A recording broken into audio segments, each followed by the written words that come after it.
Dear students, welcome all our channel. இன்னைக்கு நம்ம என்ன பார்க்க போறோம்னாக்கா 12th அக்கவுண்டன்சில ஆறாவது சம் பண்ண போறோம். ஆறாவது சம் பாத்தீங்கன்னா ஃபர்ஸ்ட் நடவடிக்கை பாத்தீங்கன்னா இது ஃபர்ஸ்ட் லெசனே வந்து முழுமை பெறா பதிவேடுகள். முழுமை பெறா பதிவேடுகள். இந்த முழுமை பெறா பதிவேடுகள் என்ன? ஒரு நடவடிக்கை இரு தன்மைகளை பெற்றிருக்காது. ஏதாவது ஒரு நடவடிக்கை இரு தன்மையை பெற்றிருக்காது. நம்ம ஏற்கனவே பார்த்துருக்கோம். ஒரு நடவடிக்கையை இரட்டை பதிவு முறையில் இரண்டு தன்மை பெற்றிருக்கணும். ஒரு பற்றுத்தன்மை, இன்னொரு வரவுத்தன்மை கண்டிப்பாக பெற்றிருக்கணும். அப்படி போட்டிருந்தாதான் அது முழுமையானது. இது முழுமை பெறா பதிவேடுகள்னாக்கா ஒரு சில சின்ன சின்ன நிறுவனங்கள்லாம் இருக்கு இல்லையா, அந்த சில நிறுவனங்கள்லாம் இரட்டை பதிவு முறையை பயன்படுத்தாது, பின்பற்றாது. இரட்டை பதிவு முறை என்ன விதி கொடுத்தோ அதை பின்பற்றாது. அவங்க ஒரு சின்ன சின்ன நிறுவனங்கள் என்ன பண்ணாங்க, அவங்க ஒரு கணக்கு ஆரம்பிச்சிடுவாங்க. அப்படி இருக்கும்போது அவங்க என்ன பண்ணுவாங்கன்னாக்கா தேய்மானம், ரொக்கம் செலுத்தியது, இதெல்லாம் ஒற்றை பதிவு முறையில் மட்டும் பதிவு செய்வாங்க. ரெண்டு இடத்துல வராது. இந்த மாதிரியில் முழுமை பெறாத நடவடிக்கையை தான் முழுமை பெறா பதிவேடுகள் கொடுத்துருக்காங்க. இது கொடுத்தாங்கதில் பற்பல கடனீந்தோர் கண்டுபிடிக்க வேண்டியதாக இருக்கும். பற்பல கடனாளி எவ்வளோ இருக்குன்னு கண்டுபிடிக்கணும். முதல் கண்டுபிடிக்கணும். இப்போ இதெல்லாம் சரியாக கொடுத்துருக்க மாட்டாங்க. இதெல்லாம் கண்டுபிடிக்கிறது முழுமை பெறா பதிவேடுகள் அப்படின்னு சொல்லிட்டு அதை பற்றி பார்க்க போகிறோம். நம்ம நீங்கள் 11th பார்த்துருப்பீங்க. ஏற்கனவே 11th லாஸ்ட்டில் இறுதி கணக்கு 1, 2 போட்டோம். அந்த கணக்கு நீங்கள் தெளிவாக போட்டிருந்தீங்க, நல்லா அண்டர்ஸ்டாண்ட் பண்ணிட்டு இருந்தீங்கன்னா இந்த கணக்கு ரொம்ப ரொம்ப ஈஸி. ஏன்னாக்கா நம்ம போட்டோம் இருப்புநிலை குறிப்பு போட்டோம். இறுதி கணக்கு இருப்புநிலை குறிப்பு பொறுப்புகள் சொத்துக்கள் அப்படின்னு சொல்லிட்டு போட்டோம். இப்போ நம்ம லாஸ்ட் 11th நீங்கள் படிச்சிருக்கும் போது பொறுப்புகள்னு சொல்லிட்டு போடுவோம். என்னென்ன வரும்? பற்பட கடனீந்தோர், கடன், அதுக்கடுத்து செலுத்துகை மாற்றுச்சீட்டு, இதெல்லாம் இதில் வரும். சொத்துக்கள்லாம் வருங்க ரொக்கம், கை ரொக்கம், வங்கி, அரைக்கடன், கட்டிடம் அப்படின்னு சொல்லிட்டு இதெல்லாம் நம்ம பார்த்துருக்கோம். நம்ம இருக்கோம். நீங்கள் லாஸ்டே போடும்போது என்ன பண்ணால் முதல்னு ஒரு தொகையை அவங்க கொடுத்துருவாங்க. கணக்கிலே முதல் கொடுத்துருப்பாங்க. நான் சொல்கிறது +1ல் இறுதி கணக்கு போட்டிருப்பீங்க, அதில் சொல்கிறேன். முதல் அவங்க கொடுத்துருப்பாங்க. இப்போ நீங்கள் எடுத்து போட்டுட்டே பண்ணீங்க முதல் அப்படின்னு சொல்லிட்டு அதுக்கு நிகர லாபம் கூட்டிகிட்டு எடுக்கிறத கழித்து போடுவோம். நம்ம இங்கே முதலே கொடுக்கல. இதில் முதல்ல கொடுக்கல. அப்போ நம்ம முதல்ல கண்டுபிடிக்கணும். அதுதான் நிலை அறிக்கைங்கிறோம். 6வது கணக்கு பார்க்கணும் பாருங்க. 2019 மார்ச் 31 அன்று தாமஸ் என்பவர் ஏடுகளில் பெறப்பட்ட இருப்புகள் பின்வருமாறு. இருப்பு கொடுத்துருக்காங்க. 2019 மார்ச் 31 தாமஸ் வரை என்ன இருப்பு எவ்வளோ இருந்தது அப்படின்னு கொடுத்துருக்காங்க. இங்கே பாருங்க, உங்களுக்கு பேஜ் நம்பர்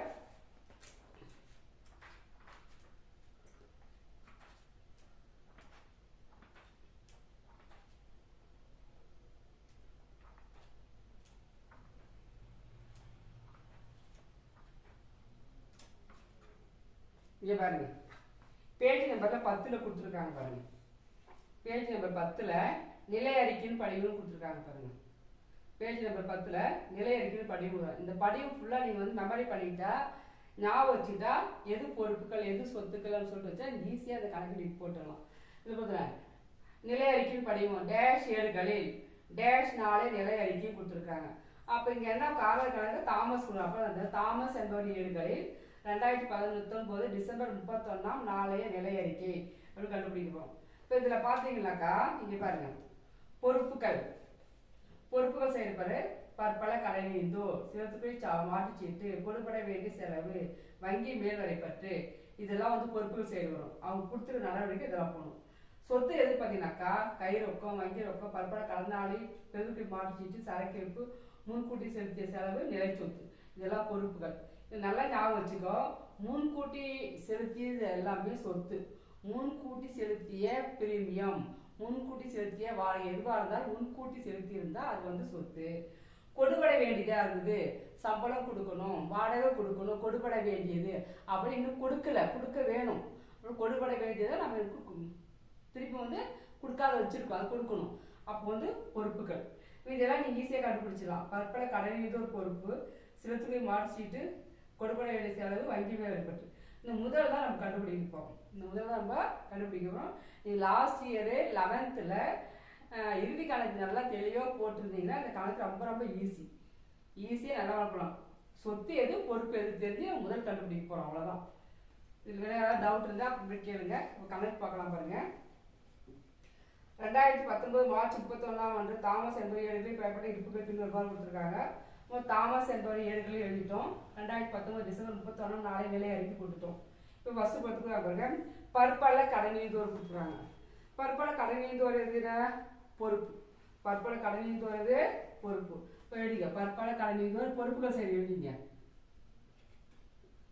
பற்பல கடனீந்தோர் பற்பல கடனீந்தோர் எவ்வளவு தொகை கொடுத்துருக்காங்க பாருங்க. 6 லட்சம் கொடுத்துருக்காங்க. 6 லட்சம் கொடுத்துருக்காங்க. அதுக்கடுத்து அரைகால். அரைகால் என்னது சொத்து. அரைகால் வந்து சொத்து. அரைகால் காலத்தில் எழுதிங்க. அரைகால் அரைகால் எவ்வளவு கொடுத்துருக்காங்க? 80,000.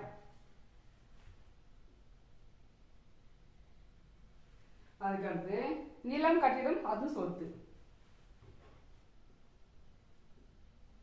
நிலம் மற்றும்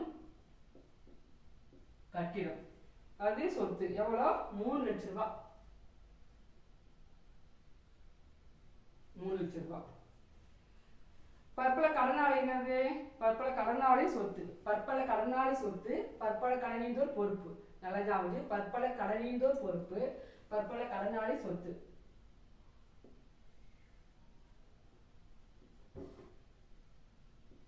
பற்பல கடனாளி சொத்து 3,20,000 ரூபாய்.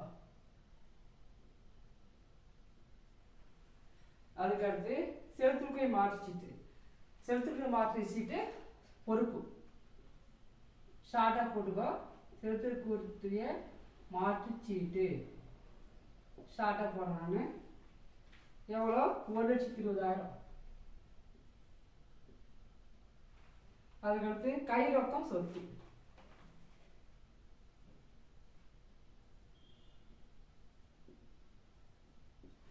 கை ரொக்கம் எவ்வளோ கொடுத்துருக்காங்க? 20,000. அதுக்கு பெருதுக்கை மாற்றுச்சீட்டு. செலுத்திற்குரிய மாற்றுச்சீட்டு பொறுப்பு. பெருதுக்கை மாற்றுச்சீட்டு சொத்து. பெருதுக்குரிய மாற்று சீட்டு எவ்வளோ? 60,000.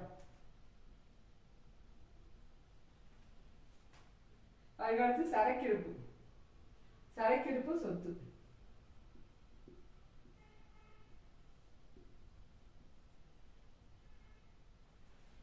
ரெண்டு 2,20,000.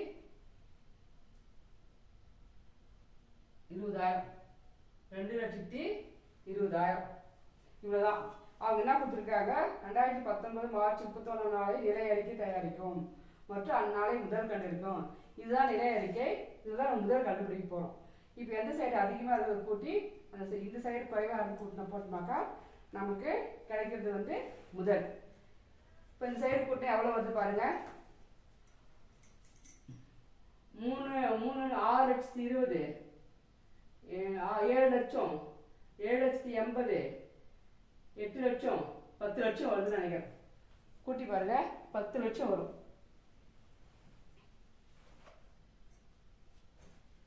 கூட்டினா எவ்வளோ வருது? 10 லட்சம் வருது. கூட்டி பாருங்க 10 லட்சம் வருது.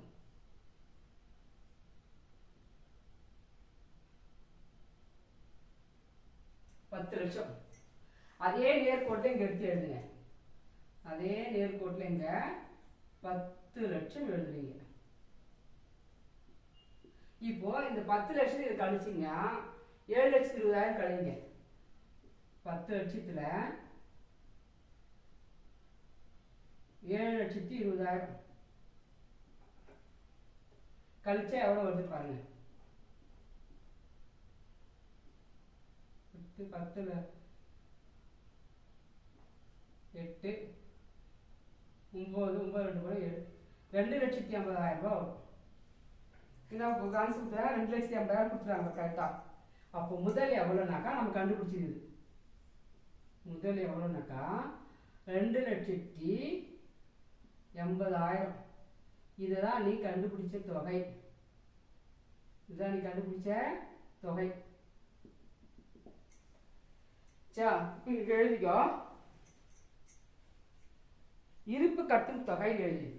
முதல் நீ கண்டுபிடிச்ச தொகை இந்த பிராக்கெட் எழுதுன இருப்பு கட்டும் தொகை.